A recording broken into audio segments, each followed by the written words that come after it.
Students, இப்போ நம்ம இதில் பார்க்க போகிறது மாணவர்களின் கேள்விகள். கேள்வி எண் 5. நான் சொல்லியிருந்தேன்ல, டெய்லியும் ஒரு தலைப்பாக அதுக்கு நான் போடுறேன்னு, அந்த வீடியோ தான் பாருங்கள். இந்தியா எண்முறை இடமதிப்பு விளக்கமில் பார்த்தீங்கன்னா 2 முறை வரும். இந்தியா எண்முறை, ஒன்று பன்னாட்டு எண்முறைன்னு. ஃபஸ்ட்டு இந்த வீடியோவில் நம்ம இந்திய எண்முறை பார்க்கலாம். அதுக்கப்புறம் பன்னாட்டு எண்முறை அடுத்த நாள் பார்க்கலாம். அப்போ இந்திய எண்முறையில் பாருங்கள் எப்படி வரும்னா, பிரிவுகள் பெயர். பிரிவுகள்னால் ஒன்றுகளில் பார்த்திங்கன்னா ஒன்றுகள் வரும், 10கள் வரும், 100கள் வரும். அதே ஆயிரங்களில் பார்த்திங்கன்னா ஆயிரங்கள், 10 ஆயிரங்கள் 2 வரும். அதே லட்சங்களில் பார்த்திங்கன்னா லட்சங்கள், 10 லட்சங்கள் வரும். கோடிகள் பார்த்திங்கன்னா கோடிகள், 10 கோடிகள் வரும். அப்போது இந்திய எண்முறையில் பார்த்திங்கன்னா இந்த மாதிரி வரும். பிரிவு இந்த மாதிரி பிரிவுகள் ஒன்றுகள், ஆயிரங்கள், லட்சங்கள், கோடிகள் வரும். அது பெயரில் இந்த மாதிரி வரும். இப்போது இது வச்சு எதனா நம்பர் உங்களுக்கு கொடுத்தாங்கன்னா இந்திய எண்முறை அந்த மாதிரி எழுதுங்கன்னு சொன்னாங்கன்னா பாருங்கள், இது இங்கே ஃபஸ்ட்டு இது பாருங்கள், ஒரு நம்பர் இருக்குது. அப்போ ஃபஸ்ட்டு பார்த்திங்கன்னா இந்த வரிசையில் வரணும். இந்த வரிசையில் நம்ம படிச்சுன்னு வரணும். அப்போ பாருங்கள், இது 9. அப்போ 9னா இது ஒன்றுகள், ஒரு நம்பர் இருக்கிறதுனால ஒன்றுகள். அப்போ ஒன்றுகள்னால் இது 9. அப்போ இது எப்படி எழுதுனா 9ன்னு எழுதும். அதுக்கப்புறம் பாருங்கள், ரெண்டாவது இது ஒன்றுகள், இது 10கள். அப்போது இது ஒன்றுகள், இது 10கள்னால் அப்போது இது 28ன்னு சொல்லுவோம். அப்போது 28 எழுதுவோம். அதுக்கப்புறம் பாருங்கள், மூணாவது இது ஒன்றுகள், இது 10கள், இது 100கள். அப்போது இது பார்த்திங்கன்னா 435ன்னு சொல்லுவோம் இந்திய எண்முறை. அதுக்கப்புறம் பாருங்கள், நாலாவது இது ஒன்றுகள், இது 10கள், இது 100கள், இது ஆயிரங்கள். அப்போ ஆயிரத்தில் முடிகிறதுனால இது எப்படி படிப்போன்னா 1670.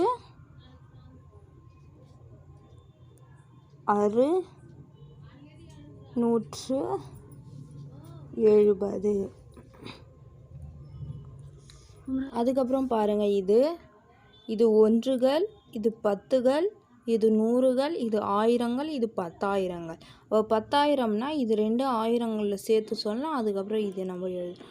பாருங்கள்,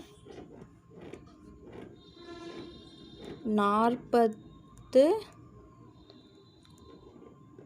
இது ரெண்டுமே ஆயிரத்தில் வரமா. அப்போ 47,000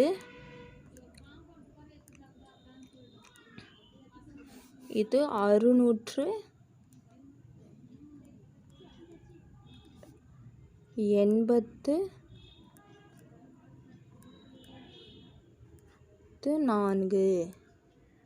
படிப்போம். புரிஞ்சுதுங்களா? அதுக்கப்புறம் பாருங்கள், ஒன்றுகள், 10கள், 100கள், ஆயிரங்கள், 10,000ங்கள், லட்சங்கள் வருது. அப்போ லட்சம்னா இது லட்சத்தில் வரும், இது 2 ஆயிரங்களில், இது ஒன்றுகள். அப்போ பார்த்திங்கன்னா இது 1,00,000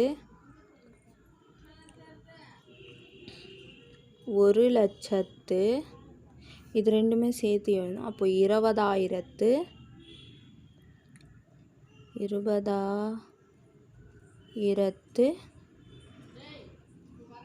இது பார்த்திங்கன்னா 1 கொடுத்துக்கிறாங்களா. அப்போது 1. அடுத்து பாருங்கள், இது ஒன்றுகள், இது 10கள், இது 100கள், இது ஆயிரங்கள், இது 10,000ங்கள், இது லட்சங்கள், இது 10 லட்சம். அப்போது லட்சங்களில் இது 2 வருதுங்களா. அப்போது இது ரெண்டுமே 78 லட்சத்துன்னு வரும். அப்போது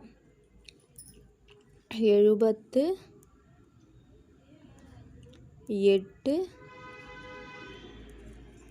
லட்சத்து. இது பாருங்கள், ஆயிரத்தில் 0 இருக்கிறதுனால இது எதுவும் இல்லை. இது பாருங்கள், ஒன்றுகளில் இங்கே 5 இருக்குது. அப்போது இது 500. புரிஞ்சுதுங்களா? அவ்வளோதான். அதுக்கப்புறம் பாருங்கள், இது ஒன்றுகள், 10கள், 100கள், ஆயிரங்கள், 10,000ங்கள், லட்சங்கள், 10 லட்சங்கள், கோடி. அப்போது இது கோடியில் முறையினால இது கோடி, இது லட்சங்களில் வரும். ரெண்டுமே இது ஆயிரத்தில் வரும், இது ஒன்றுகளில் வரும். அப்போ பாருங்கள், 5 கோடியே 34,00,000 இது பாருங்கள் 1000 தானே, அப்போது 9,000 இது எவ்வளோ கொடுத்துக்கிறாங்க 98 அப்போது 98. அதுக்கப்புறம் பாருங்கள் இது 1கள் 10கள் 100கள், 1000கள் 10,000கள், லட்சங்கள் 10 லட்சங்கள், கோடிகள் 10 கோடிகள். அப்போ பார்த்தீங்கன்னா இது 2 கோடிகளில் சேரும், இது லட்சங்களில், இது 1000ல், இது 1களில் வரும். அப்போ பாருங்கள் 19 கோடியே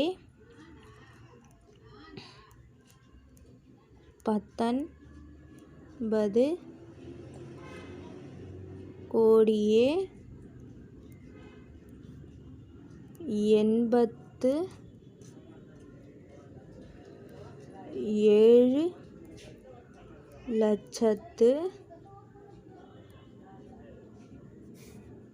இது 65,000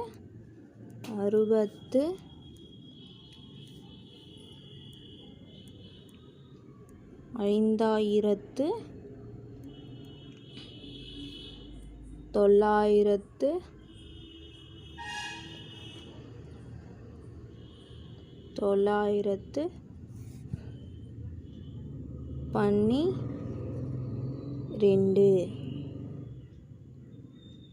புரிஞ்சுதுங்களா? அவ்வளோதான் இதுக்கு ஆன்சர்.